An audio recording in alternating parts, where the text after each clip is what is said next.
Live. Wow, I'm live. 2 seconds, 3 seconds. Yo, what's up, everybody in the world out there? All 10 trillion of y'all. I appreciate y'all coming to check me out over here on this channel. This is Hoodfilms. You can see by the shirt. Oh, it's this way. And you can see by the hat. You know what I'm saying?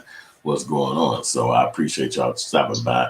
We got a little something to discuss. I want to talk about, and definitely like and subscribe when you come to this channel. Hook us up and keep rocking with us. You know what I'm saying? Whether it's 1 follower or 1 billion, I don't care. I like to do it my way. Yo, anyway, I want to talk about Tamika Mallory. You can look at this on the playback, and if you look at this on the playback, that's dope too, because at least you checked it out. And then, you know, hit me up and tell me if you see it on the playback, and if you agree with me, leave me a comment, all that stuff like that. I just want to talk real quick. I'm doing it early like this because I just want to get it out for my mind. Forget it. I want to talk about Tamika Mallory and the fact of how she is being thrown under the bus right now by the mother of Tamir Rice, the little kid who got killed in Cincinnati at the park. They shot him, you know, a cop, and then he rode up on the kid within 2 seconds. As soon as he arrived, he shot the kid. Boom, found out it was a 12-year-old child. So since that happened, you know, Black Lives Matter then kicked off, and all this other stuff has happened. More kids have died, young people have died, even adults, in the hands of police. And so these people like Tamika Mallory and all of those lawyers and shit, married, and the black guy, everybody that's out there doing activism right now is being thrown under the bus because you got the family members who actually are the people that's affected by this angry because they say, yo, y'all doing this activism, but y'all making money and I ain't getting no money. Like they not only did the government not give me money, but my family member is dead forevermore. So what the hell does that mean for me? What I can do, I just got to sit back and deal with this. You know what I'm saying? And then seeing y'all on TV, y'all doing interviews, you know, the Tamika Mallory's, you even got the homie from New York. What's the name? My son, the general.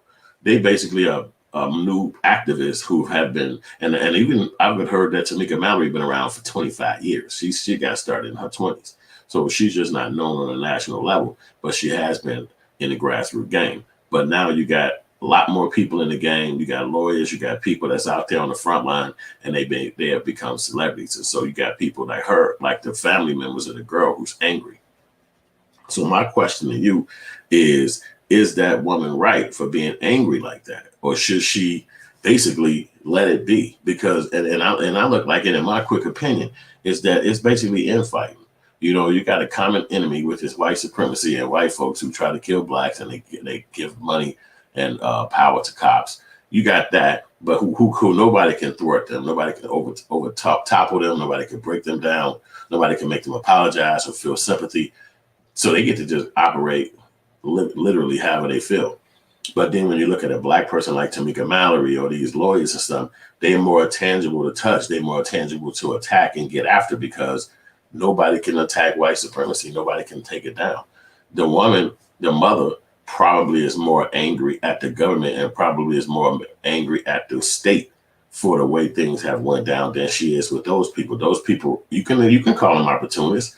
You can call them people that should be or not be doing that. But there need to be a people out there that's pushing a message. And when somebody died, it's not that the kid died in a vacuum and it's quiet and it's small. No, the kid died, and that's a large level. A lot of people saw it. A lot of people watched it, and it affected a lot of people. And so people are going to use that to galvanize themselves to go and make moves and make things happen. And then when it comes to a revolution, you can't really be throwing rocks at which way it goes. Just for instance, when the white people went and did the insurrection up at the U.S. Capitol, and they broke that shit down, they ran up in that motherfucker, knocking shit over, pissing everywhere, shitting everywhere, about to beat the hell out that black dude with the security guard outfit on.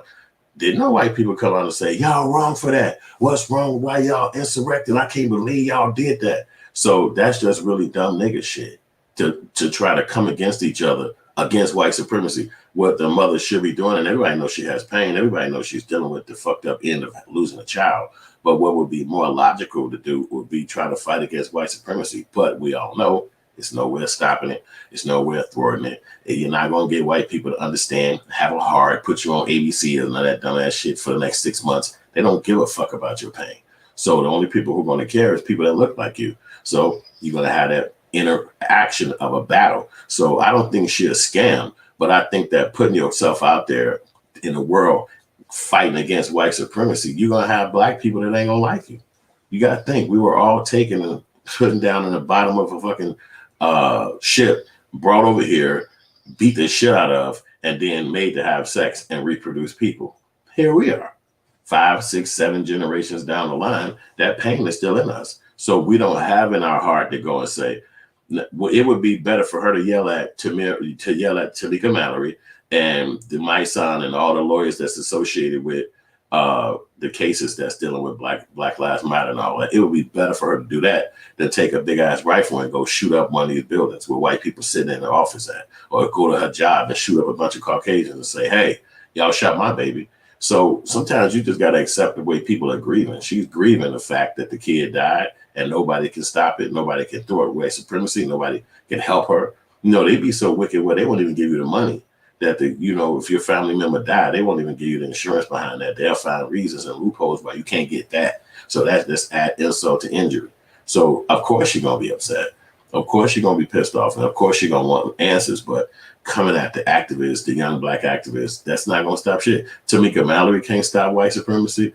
My son can't stop white supremacy. None of them lawyers can stop white supremacy. So you basically just got a stalemate.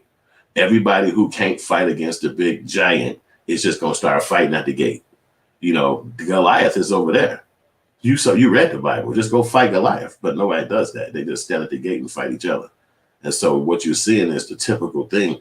I watched that movie Amistad a while back. I didn't watch it when I was a kid. It got an Oscar, but in one part of the movie, they'll lock all these black people up that was on this ship coming from Africa as slaves. But when they get inside the jail cell, the Africans that's enslaved and in this jail cell start arguing over what section of the cell each person is going to own and control. And the whites were sitting back as the people who locked them in there with the guns beaming on them, watching it, saying, oh, okay. So that's how they kick it. Like even inside imprisonment, they'll get around each other and still try to do their same shit that they do in Africa, which is tribalize and separate. And even though they all under the same condition, that movie got a fucking Oscar. You know why? Because that's the message that white people are trying to project to other whites. Hey, y'all, if you just encage these motherfuckers, they won't know what to do. They'll just start infighting amongst each other because that cage that we put on them, they don't fucking know how to get out of it. That's why that movie called an Oscar, because it was basically sending you a message. I didn't see this movie when I was a kid. I saw it as a grown man. And I was like, wait a minute, this shit came out when I was a fucking kid. This the damn movie Amistad that got a fucking Oscar, Steven Spielberg directed.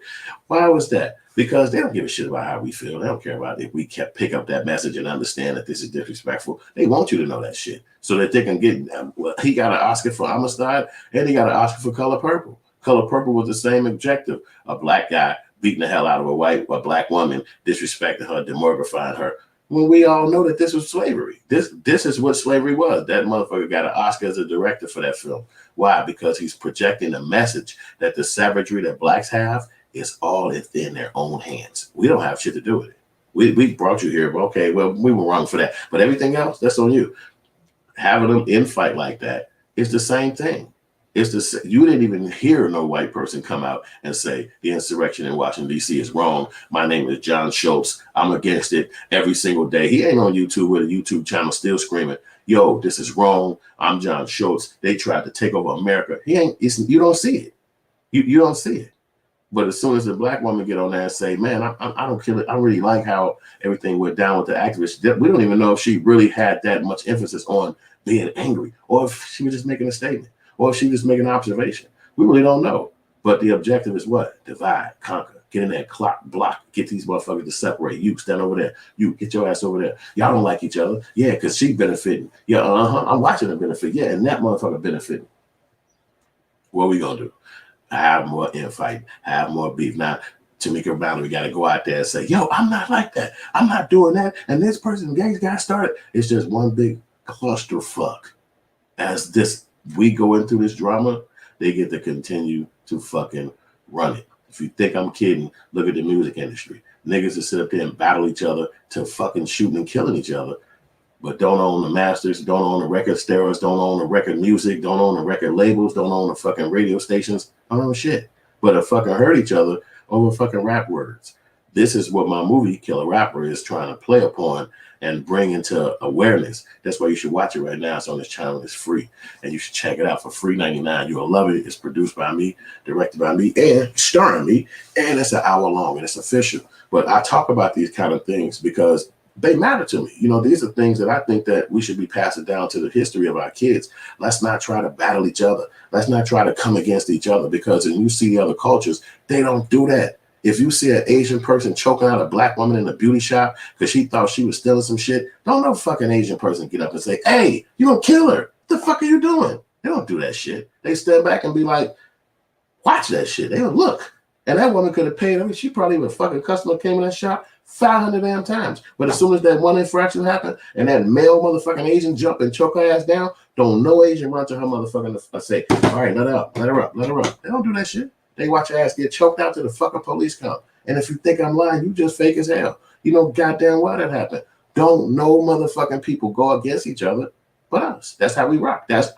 We should make money about how to go against each other, because that's our culture. That's what they trained us to be like in America, and don't nobody black go against that. I don't give a fuck. You tall, I'm short. You light skinned, I'm dark. You got money, I'm broke. You fucking a Capricorn, I'm a Sagittarius. You a Christian, I'm a Muslim. You're fucking from the South Side or from the West Side. You're a singer, I'm a rapper.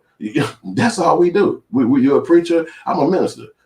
We don't do nothing else but just be against each other. We haven't even used that to make money. We haven't used the differences between us to become successful. It should be like that. It should be like, well, since all these black motherfuckers got their own ideologies and mentalities, why ain't everybody rich? You should be fucking the richest motherfucker who do this that you do. You should be the most motherfucking successful person that's that. But we don't. Because as soon as you see another motherfucker even have an inclination as to something that you're interested in, you blocking them. Hey, fuck that. Well, y'all, you ain't shit. You a rapper from this town, or you a singer from that area, or you a fucking a construction worker from this block. Nobody want to fuck with you. They want to fuck with me.